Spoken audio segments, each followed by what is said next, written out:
ఈ 4 రకాలైన ఒక 44 రకాలైన వాటిలో ఏదైనా ఆ పిల్లలకి ఏదైనా ప్రాబ్లం ఉందేమో అనేది కూడా ఫర్దర్గా ట్రీట్మెంట్ తీసుకోవడానికి ఆర్థిక స్తోమతలు డిలే చేయడం, దానివలన ఆ పిల్లలకి ఫ్యూచర్లో డిస్ట్రిక్ట్ ఎర్లీ ఇంటర్వెన్షన్ సెంటర్స్ అని మనం ఏదైతే జిల్లాల్లో పెట్టామో జరిగింది, అది మంత్రి గారు లాంచ్ చేస్తారు.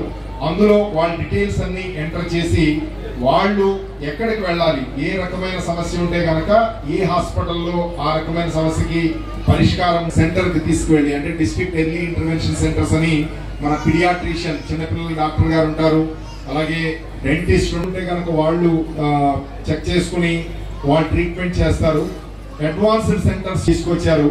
సో ఆవిడకి కంజెనిటల్ హార్ట్ డిసీజ్ అంటే పుట్టుకతోనే గుండెలో రంధ్రం ఉండటం కానివ్వండి, కంజెనిటల్ గా పుట్టినప్పుడే గుండెలో ట్రీట్మెంట్ కనుక మనం ఇమీడియట్ గా ఇప్పించకపోతే కనుక ఆ పిల్లల యొక్క లైఫ్ క్వాలిటీ దెబ్బతింటుంది. కాబట్టి అలాంటి ఇబ్బంది లేకోకుండా ప్రతి అంగన్వాడీ సెంటర్ కూడా అంటే 6 నెలల నుంచి 3 సంవత్సరాల వరకు అంగన్వాడీ సెంటర్లో వాళ్ళ పిల్లలకి ఏదైతే పోషకాహారం అవన్నీ ఇస్తారో ఆ తల్లులు వచ్చి ఎప్పుడు తీసుకువెళ్తూ ఉంటారు. కాబట్టి ఆ తల్లుల ద్వారా ఆ పిల్లల్ని ఒకసారి సెంటర్కి తీసుకొచ్చి వాళ్ళని చెక్ చేయించడానికి, అలాగే 3 నుంచి 6 సంవత్సరాల పిల్లలు ఎలాగూ అంగన్వాడీ సెంటర్స్ లో వస్తారు కాబట్టి వాళ్ళని చెక్ చేయించడం, స్కూల్లో ఎలిమెంటరీ స్కూల్ కానివ్వండి, హై స్కూల్ కానివ్వండి, వీటిలో పిల్లలందరినీ కూడా డాక్టర్ అంటే మొదటిలో ప్రిలిమినరీ స్క్రీనింగ్ అంటే ఏమన్నా ఇష్యూస్ ఉన్నాయా లేదా అనేది, ఇది మన పిల్లలకి చాలా ఉపయోగమైన కార్యక్రమం అని వాళ్ళు ఫీల్ అయితేనే ఈ కార్యక్రమం సక్సెస్ అవుతుంది. ఎంతమందిని మనం ఐడెంటిఫై చేయగలము, ఎంతమందికి హెల్ప్ చేయగా మాట్లాడాల్సిందిగా కోరుతున్నాను. Expert this thing because we might give educational support but health oriented support కనుక ఇవ్వగలిగితే కనుక sir, and only thing sir reverse IPA ఇస్తే కనుక now we are revamping our whole databases sir, because ప్రతి స్టూడెంట్కి కూడా ఏ లెవెల్లో పర్ఫార్మెన్స్ ఉందని చూస్తున్నాం sir, subject continuously. So we won't need to share our details sir. From our side, APAR IDs and individual details of every student will be shared with the health department sir. So ikkadunna pillalandariki kuda I think high school pillalandariki ikkadunna school faculty ముఖ్యంగా వేదికను అలంకరించిన వైద్య ఆరోగ్య శాఖ మంత్రివర్యులు సత్యకుమార్ యాదవ్ గారికి, అలాగే స్థానిక శాసనసభ్యులు గద్దె రామ్మోహన్ గారికి, కృష్ణబాబు సార్కి, కరుణా మేడంకి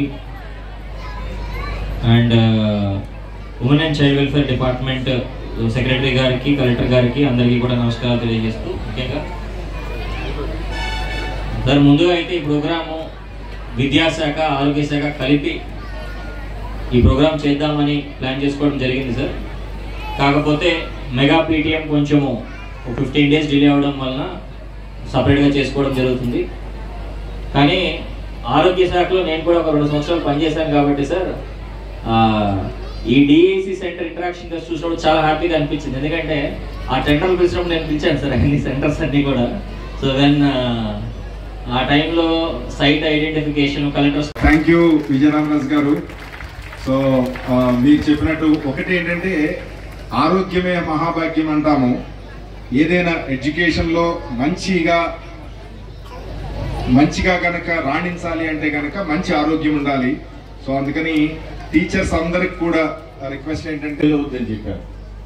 నేను ఇమ్మీడియట్గా డాక్టర్ గారు చెప్పాను, మీరు ప్రాసెస్ మొదలు పెట్టండి, ఇమ్మీడియట్గా ఎంత అమౌంట్ అయినా మేము తెలుగుదేశం పార్టీ పరంగా ఇండివిజువల్ మేము భరిస్తాం, మీరు ప్రాసెస్ మొదలు పెట్టండి అని చెప్పి డాక్టర్ ఇమ్మీడియట్గా చెప్పాను. ఎందుకంటే ఇలాంటి పిల్ల అమాయకంగా అందరు చూస్తూ తను జీవితం ఏమైపోతుందని తనకి తెలియకపోయినా ఆ తల్లి తలడిల్లిపోతుంది, మేనమావైన ఆయన తలడిల్లిపోతూ ఉన్నారు.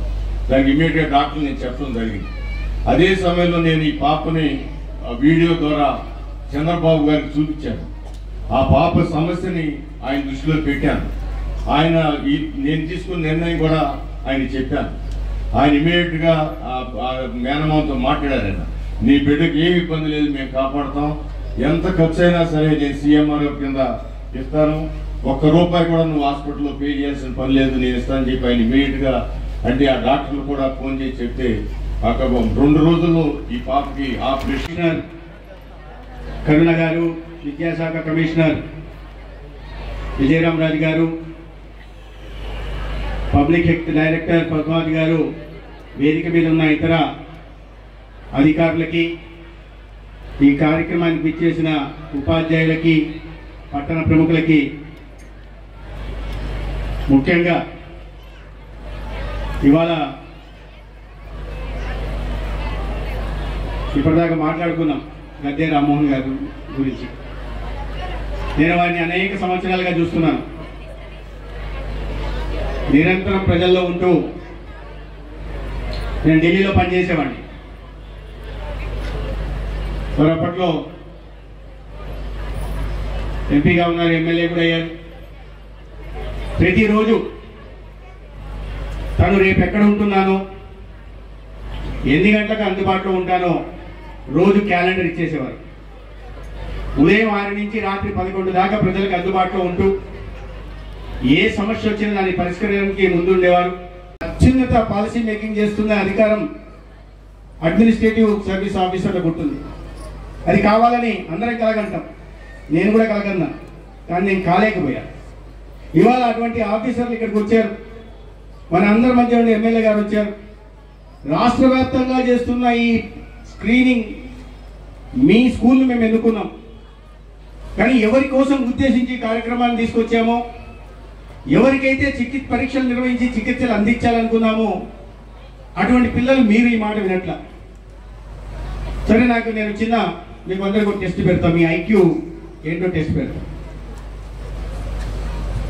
మీలాంటి అమ్మాయి ఈ దేశం నుంచి స్పేస్లోకి వెళ్ళింది, అంతరిక్షంలోకి. అమ్మాయి పేరు తెలుసా? గుడ్.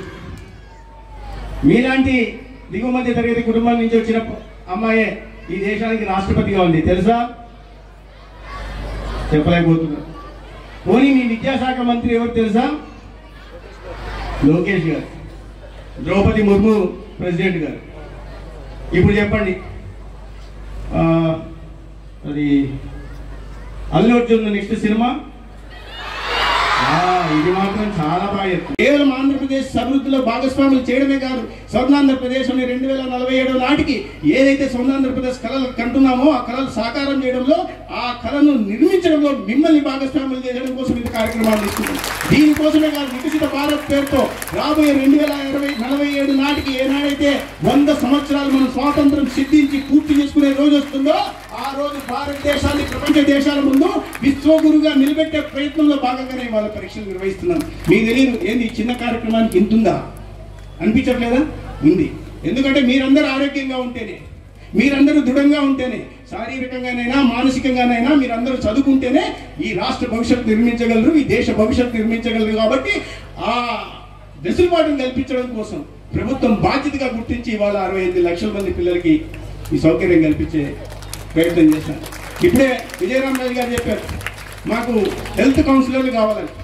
హెల్త్ కౌన్సిలర్ విజయరామరాజు గారు ఒక మాట, మీరు ఏ జెడ్పీ స్కూల్కి పోయినా మీకు కొద్దిపాటి ట్రైనింగ్తో కావాల్సినంత మంది హెల్త్ కౌన్సిలర్ దొరుకుతారు. వీళ్ళందరికీ కూడా అందరికీ కూడా సమర్థత ఉంది. ఎందుకంటే ఇప్పుడే నేను చూస్తున్నా, ఇప్పుడే రాష్ట్రీయ కిషోర్ స్వాస్థ్య కార్యక్రమం గురించి మాట్లాడుతుంటే ఇద్దరు పిల్లలు, లోకేశ్వరి, భవానీ ప్రసాద్, ఇద్దరు చెప్తున్నారు ఏ రకంగా మేము ఐరన్ ఫోలిక్ యాసిడ్ టాబ్లెట్స్ ఇస్తాము, అనీమియాని తగ్గించడానికి ఏం చర్యలు తీసుకోవాలా. చాలా శుభ్రంగా ఒక డాక్టర్, నేను హెల్త్ మినిస్టర్ నాకేమీ తెలియదు, 10th క్లాస్ పిల్లలు, ఇద్దరు పిల్లలు ఇంత వివరంగా చెప్తున్నారు. ఎందుకంటే ఇవాళ అనీమియా పేషెంట్ మీలాంటి వయసులో ఉన్న వాళ్ళు, ప్రౌఢ వయసులో ఉన్న వాళ్ళు, యుక్త వయసులో ఉన్న వాళ్ళు 37% మంది అనీమియా కారణంగా ఇబ్బంది పడుతున్నారు. ఈ రాష్ట్రంలో కానీ ఈ దేశంలో కానీ 51% మంది